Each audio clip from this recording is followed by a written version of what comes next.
ये जो साइड की स्क्रीन पर आपको शख्स दिख रहा है, ये भारत का अगला जेम्स बॉन्ड होगा।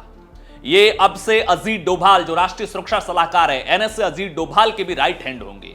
राइट हैंड तो वो प्रधानमंत्री के भी होंगे, लेकिन आने वाले समय में पाकिस्तान को जो जख्म दिए जाएंगे, जो चोट पहुंचाई जाएगी, उसके पीछे इस शख्स का बड़ा योगदान होगा। पिछले कई दिनों से पहलगाम में हुए हमले के बाद में भारत जो एक के बाद एक फैसले ले रहा है, पाकिस्तान को समझ में नहीं आ रहा है कि आखिरी भारत की इसके पीछे की रणनीति क्या है। नरेंद्र मोदी के दिमाग में गेम प्लान चल क्या रहा है, भारत का अगला कदम क्या होने वाला है, भारत कहां से हमला करेगा, किस साइड से हमला करेगा। बदला तो लेगा, यह तो पाकिस्तान खुद भली भांति जानता है, लेकिन फैसले जिस तरीके से लिए जा रहे हैं उससे गेम प्लान भारत सरकार का किसी को समझ में नहीं आ रहा है। पाकिस्तान को तो समझ में आएगा ही क्या। पिछले 24 घंटे की अगर बात करें तो एक के बाद एक कई बैठकें ली प्रधानमंत्री मोदी ने।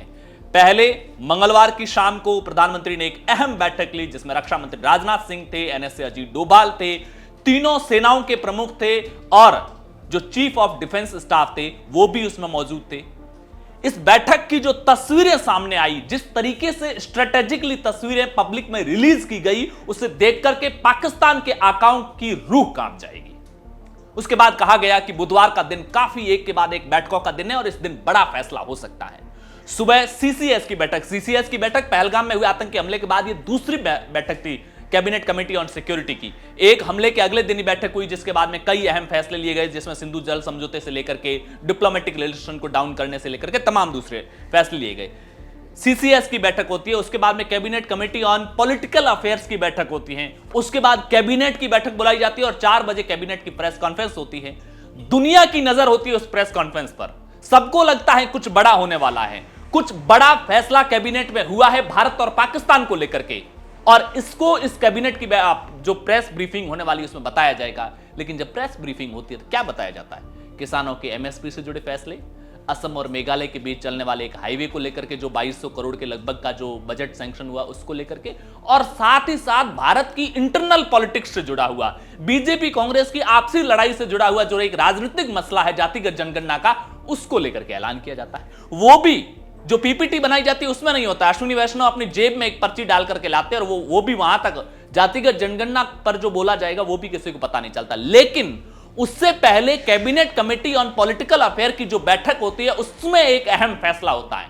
नेशनल सिक्योरिटी एडवाइजरी बोर्ड का पुनर्गठन किया जाता है और उसकी कमान दी जाती है raw research and analysis wing, Bharat की खुफिया एजेंसी के जो एक्स चीफ रह चुके हैं, पूर्व प्रमुख थे आलोक जोशी, उनको कमान दी जाती है।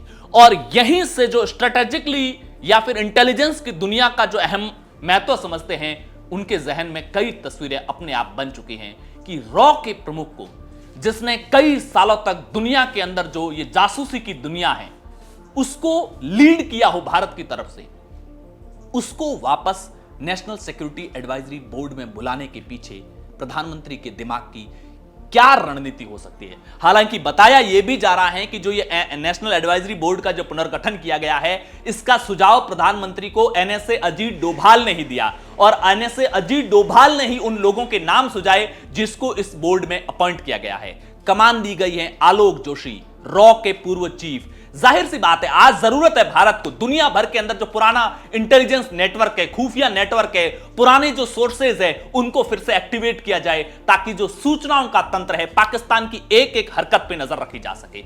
इसके अलावा इस बोर्ड में किन किन लोगों को मेंबर बनाया गया वो समझिए।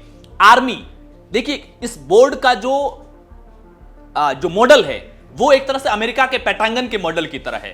पेंटागन जहां पर अमेरिका के रिटायर्ड बड़े बड़े ब्यूरोक्रेट्स, अलग अलग फील्ड से आने वाले लोग होते हैं और वो एक तरह से अमेरिकी सरकार और नीतियों के थिंक टैंक, दिमाग के तौर पर काम करते हैं। और यहां पर नेशनल सिक्योरिटी एडवाइजर बोर्ड के अंदर किस तरह के दिमाग का सिलेक्शन हुआ है उससे अंदाजा लगाइए कि पाकिस्तान को लेकर किस गंभीरता से सोचा जा रहा है, और जिन लोगों का सिलेक्शन हुआ है उससे यह भी अंदाजा लगाइए कि आने वाले समय में पाकिस्तान पर कितना कड़ा प्रहार होने वाला है। इसमें किन किन लोगों को लिया गया है? आर्मी से, तीनों आर्मी से बड़े बड़े लोगों को लिया गया है जो एयर स्ट्रेटेजी के माहिर हैं। एयर मार्शल पीएम सिन्हा, उनको मेंबर के तौर पर इसमें शामिल किया गया है। बॉर्डर सिक्योरिटी के माहिर माने जाने वाले लेफ्टिनेंट जनरल एके सिंह को इसमें शामिल किया गया है। मेरीटाइम स्ट्रेटेजी के एक्सपर्ट माने जाने वाले एडमिरल मोंटी खन्ना को इसमें शामिल किया गया है। तो तीनों आर्मी से, देखो, रॉ के मुखिया इसके हेड होंगे, तीनों सेनाओं के बड़े बड़े लोगों को, रिटायर लोगों को इसमें शामिल किया गया है। इसके अलावा पुलिस से जुड़े हुए 2 आईपीएस, रिटायर आईपीएस को शामिल किया गया है। राजीव रंजन वर्मा जो इंटेलिजेंस और इंटरनल पुलिसिंग के एक्सपर्ट माने जाते हैं, और मनमोहन सिंह रिटायर आईपीएस जो काउंटर टेररिज्म और पब्लिक सिक्योरिटी, ये सारे के सारे, इनकी एक्सपर्टीज को देखिए।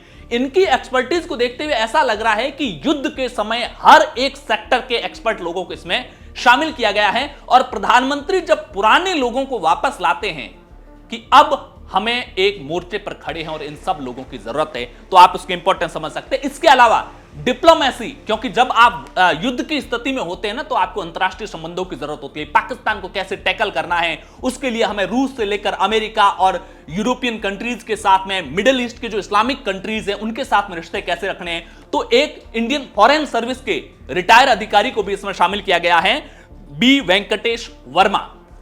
बी वेंकटेश वर्मा इससे पहले रशिया के अंदर भारत के राजदूत रहे हुए हैं और वो न्यूक्लियर डिप्लोमेसी के एक्सपर्ट माने जाते हैं।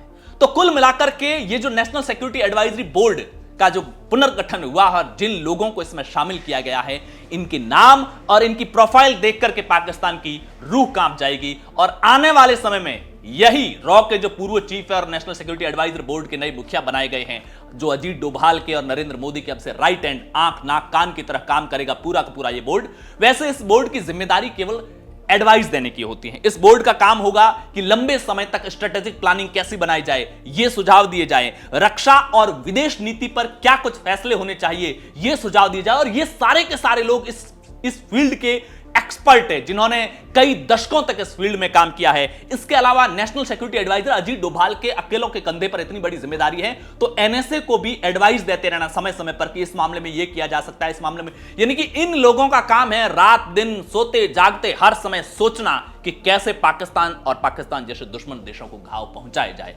हालांकि एडवाइस देने का पावर है, मानना ये ना मानना प्रधानमंत्री से लेकर सरकार और राष्ट्रीय सुरक्षा सलाहकार अजीत डोभाल का अपना विवेक है कि उस एडवाइस में से किस एडवाइस को वो एक्सेप्ट करते और किसे नहीं करते हैं। लेकिन पाकिस्तान के लिए जो बोर्ड बना है और इस बोर्ड के जो मुखिया रॉ के पूर्व चीफ आलोक जोशी हैं, वो एक बड़ी सिरदर्द और नई टेंशन के तौर पर है। अभी तक तो वो अजीत डोभाल के नाम से ही कांपते थे, अब एक और नया नाम उनके सामने आ गया है।